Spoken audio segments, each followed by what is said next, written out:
O'zingiz kiymasangiz ham o'g'lim, qizim yaxshi kiysin, birovdan kam bo'lmasin, tengqurlardan kam bo'lmasin deb ota usti yupun bo'lsa ham bolasini yaxshi kiyintirib qo'yadi.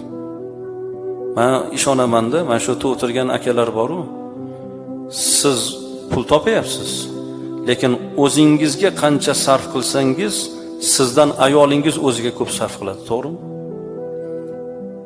Sizdan ko'proq kiyimga pul sarf qiladi. O'zi uchun erkak kishidan ayol kishi ko'proq pul sarf qiladi. Lekin shu pulni siz topyapsiz.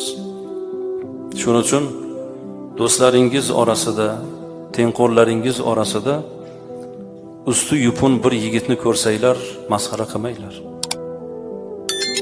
Kulgi qilmanglar. Kiyimingga qara, egningga qara deb.